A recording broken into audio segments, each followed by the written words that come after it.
Hello, I'm Kim Morley. I'm an advanced clinical practitioner specialising in epilepsy. I'd like to thank MBRRACE, led by Marianne Knight, for the opportunity to present learning from epilepsy deaths. You will see from this graph that across the 2019-21 triennium as a whole, neurological causes are the third most common indirect cause of maternal death. Between 2019 and 21, 17 women died during pregnancy and up to a year following the pregnancy in the UK and Ireland. This is a mortality rate of 0.76 per 100,000 maternities. Epilepsy remains the most common neurological disease in pregnancy, and SUDEP remains the leading cause of death for women with epilepsy during or up to a year after pregnancy. One of the common themes identified in the report, as in past reports, is proper adherence to anti-seizure medications, which continues to be a source of concern.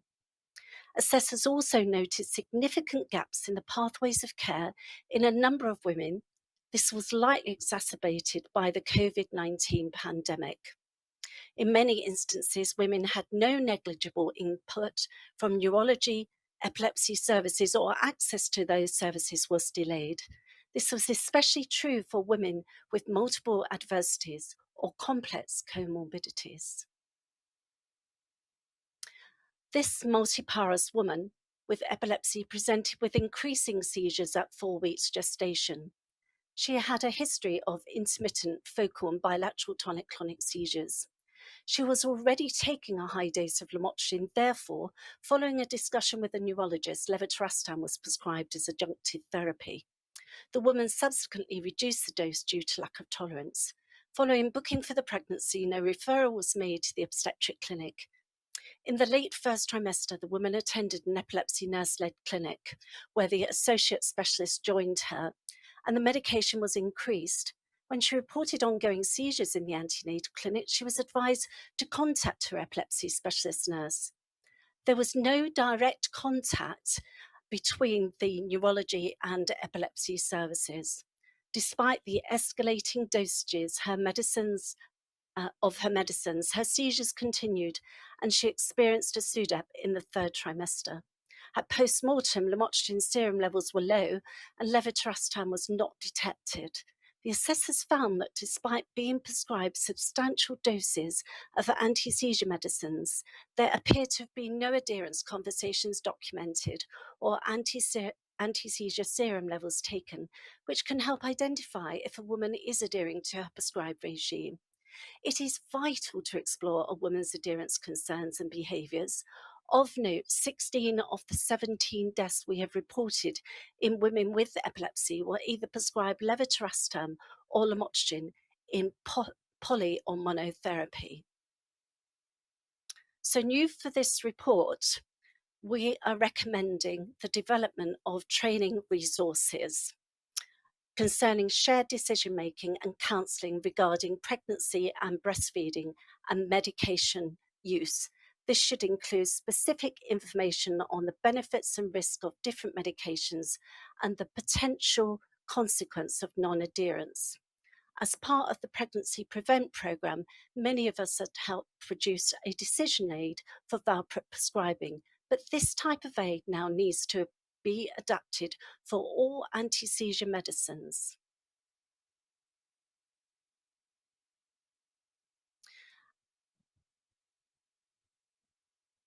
Anti-seizure medicines are some of the most complex medicines in the BNF to manage. Efficacy is relying on taking them consistently. Non-adherence to anti-seizure medicines is estimated to be between 26 and 79%. Adherence can be further compromised in pregnancy and whilst breastfeeding through fear of teratogenesis.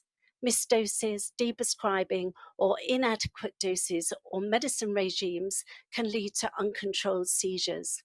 Efforts to improve balance, benefit, and risk counselling of anti-seizure medicines is likely to lead to reduction in adverse outcomes, including epilepsy-related deaths.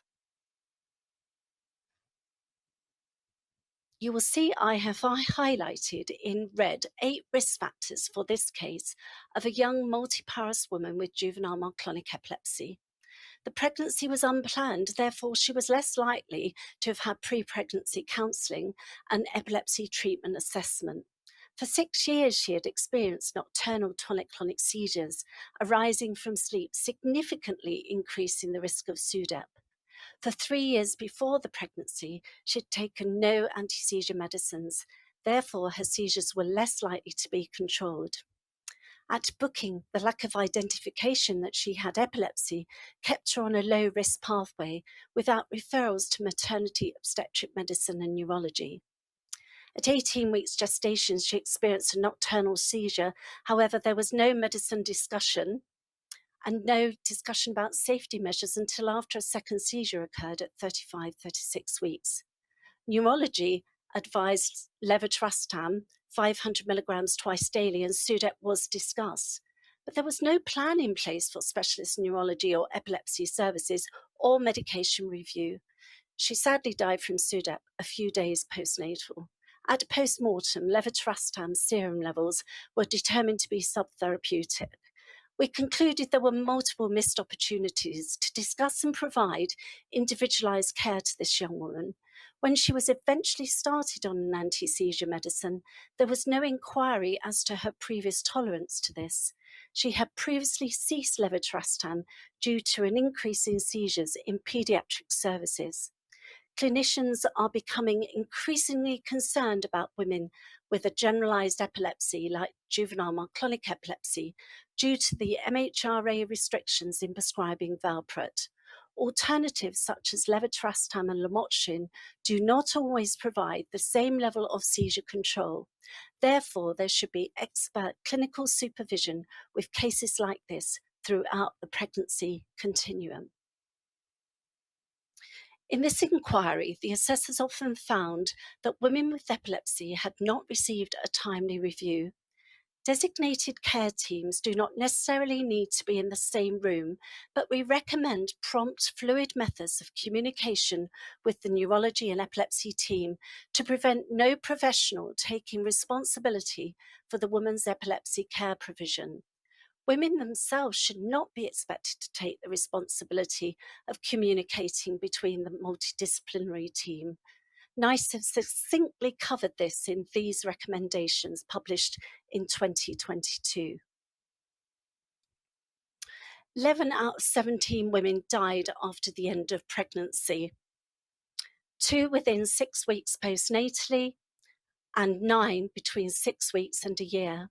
9 of the women who died after the end of pregnancy was as a result of SUDEP.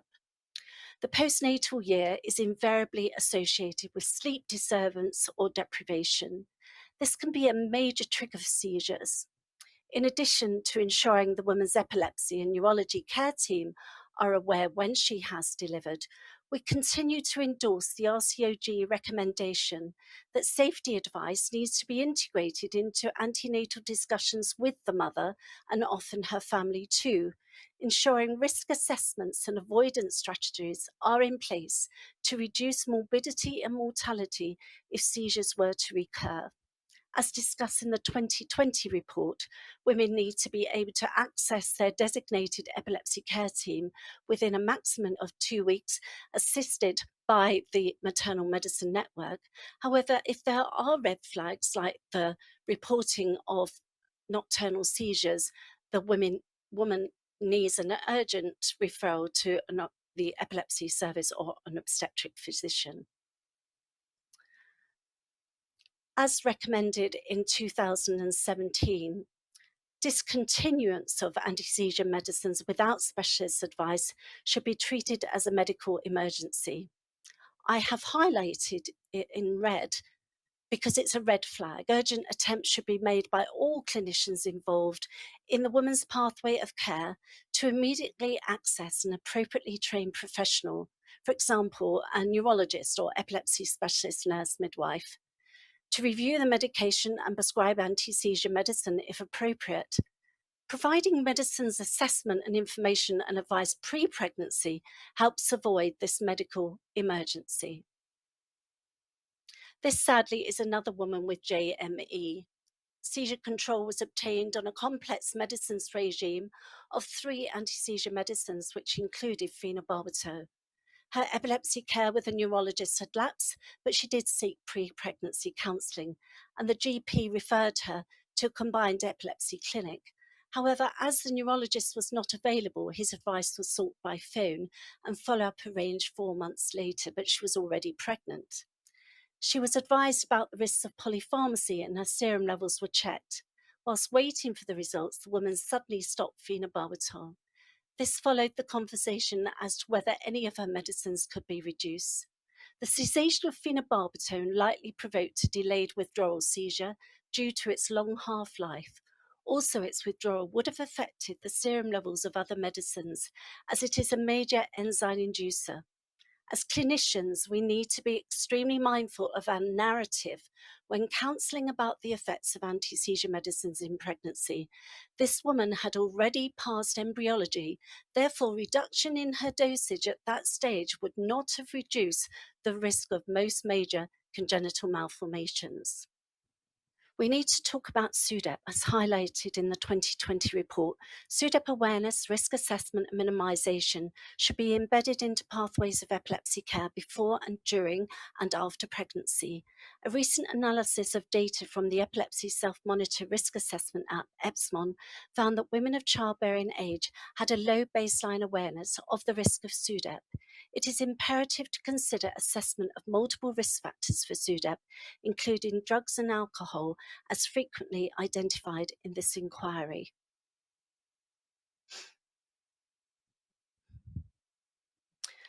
Three of the women with epilepsy who died had no post-mortem examination. 2 of the women who died, who had a post-mortem examination, had no histology taken from the brain. The diagnosis of SUDEP requires a full post-mortem examination, including normal neuropathology and histology of the main organs. Toxicology was performed in all women with epilepsy who had post-mortem examinations. You will see from the classification of care, our findings were that 2 women received good care, 10 women we felt improvements would have made no difference to the outcome, and 5 women improvements in care may have made a difference.